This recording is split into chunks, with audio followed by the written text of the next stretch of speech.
Hello, नमस्कार. तर सकाळचे वाजले होते 7 आणि मी चहा ठेवत आहे. तर मी आधी पातेलं ठेवलं, त्याच्यामध्ये चहा पावडर घातली आणि चहा पावडर थोडीशी गरम झाली की त्याच्यामध्ये लवंग, दालचिनी, हिरवी वेलची, आलं, साखर आणि तुळशीची पाने घालायची. तर या पद्धतीची चहा या थंडीच्या दिवसामध्ये खूप फायदेशीर ठरते, कारण ज्यांना कफ आणि खोकलाचा त्रास आहे त्यांनी या पद्धतीने चहा करून बघा, तुम्हाला नक्कीच फरक जाणवेल. एका गॅसवर चहा शिजत होती तोपर्यंत मी दुसऱ्या गॅसवर कढई ठेवून त्याच्यामध्ये रवा भाजून घेतला आणि रवा काढून त्याच कढईमध्ये मी तेल घातलं आणि त्या तेलामध्ये आधी हिरवी मिरची थोडंसं भाजून घेतली. त्याच्यामध्ये शेंगदाण्याचं कूट घातलं. रात्री मी भिजवून ठेवलं होतं साबुदाणे, ते मी ह्याच्यामध्ये घातलं आणि त्याच्यामध्ये थोडीशी साखर आणि मीठ घातलं आणि छान असं परतून घेतलं. लो फ्लेमवर मी 5 ते 10 मिनटापर्यंत हे साबुदाणे शिजवून घेतले. तर साबुदाण्याची खिचडी तयार झाल्यानंतर मग आम्ही सगळ्यांनी चहा आणि नाश्ता करून घेतलं आणि त्याच्यानंतर मग मी गॅलरी धुवून घेतली. गॅलरी धुवून झाल्यानंतर मग मी सगळ्या रूमची फरशी लोटून पुसून घेतली आणि त्याच्यानंतर मग जिनं पण लोटून आणि पुसून घेतलं. तर ही घराची सगळी सफाई झाल्यानंतर आज गुरुवार होतं, त्यामुळे मला प्रसाद बनवायचं होतं. तर मी आज प्रसादामध्ये रसमलाई बनवणार होते.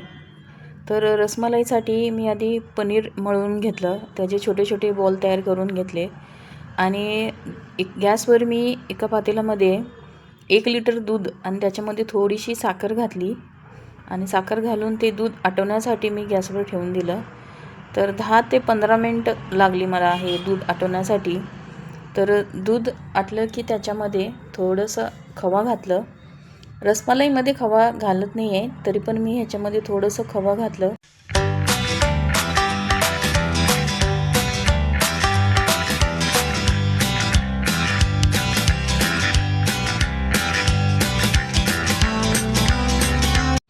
तर दूध थोडंसं शिजल्यानंतर त्याच्यामध्ये हळद घातलं. थोडीशी मी ह्याच्यामध्ये केसर आणि हिरवी वेलची घालून आणि 5 ते 10 मिनटापर्यंत शिजवून घेतलं. तर हे दूध शिजल्यानंतर त्याच्यामध्ये मी पनीरचे जे बॉल तयार करून घेतलं होतं ते घालून 10 ते 15 मिनटापर्यंत झाकण लावून शिजवून घेतलं. तर हे रसमलाई प्लस बासुंदी दोन्ही टेस्ट ह्याच्यामध्ये येत होते आणि ड्रायफ्रूट मी थोडंसं कट करून ठेवलं होतं. तर हे थोडंसं मी गार झाल्यानंतर ह्याच्यामध्ये ड्रायफ्रूट घातलं आणि हे खूप छान रेसिपी झाली होती. चवीलाही अप्रतिम लागत होती.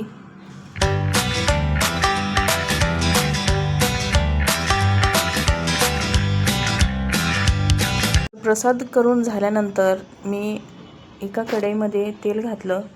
तर ह्याच्यामध्ये मी बनवणार होते पनीरची भाजी. तर पनीरची भाजीसाठी मी सुहानाचं तयार जे पावडरचं मसाला मिळतो आहे ना, ते आणलं होतं. ते दुधामध्ये भिजवून ठेवलं. तर तूप घातलं कढईमध्ये आणि तुपामध्ये मी टमॅटोची प्युरी भाजून घेतली. टमॅटोच्या प्युरीमध्ये आलं, लसूण आणि टमॅटो असं मी वाटून तयार केलं होतं आणि त्याच्यामध्ये थोडीशी हळद आणि चवीपुरतं मीठ घातलं आणि जे मी सुहानाचं जे पावडरचं पेस्ट तयार करून घेतली होती दुधामध्ये, ते मी त्याच्यामध्ये घातली आणि मिक्स करून घेतलं. तेल सुटेपर्यंत परतून घ्यायचं. 10 ते 15 मिनटापर्यंत मी हे शिजवून घेतलं तेलामध्येच. थोडंसं पाणी घातलं आणि उकळी आल्यावर त्याच्यामध्ये बारीक कट करून पनीर घातलं. तर 5 मिनटापर्यंत झाकण लावून पनीरची भाजी शिजवून घेतली. पनीरची भाजी करण्यासाठी जास्त काही वाटण करण्याची गरज नाही आहे. झटपट असं ही पनीरची भाजी तयार झाली. त्याच्यानंतर मी पीठ मळून घेतलं आणि चपाती पण बनवून घेतली.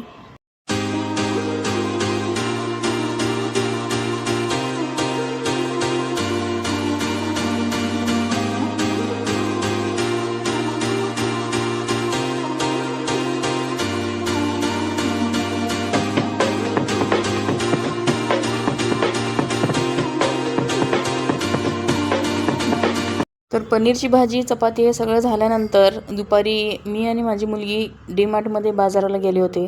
कारण गुरुवार होतं, पूजेचं साहित्य पण आणायचं होतं आणि डीमार्टमध्ये बाजार पण घ्यायचं होतं.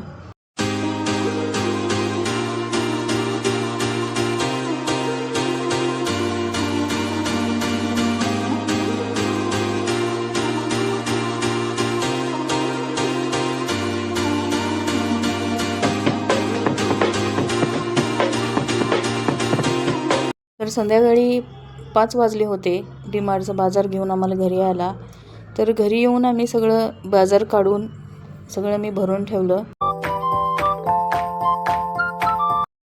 तर सगळं काम आवरायला संध्याकाळचं 7 वाजले.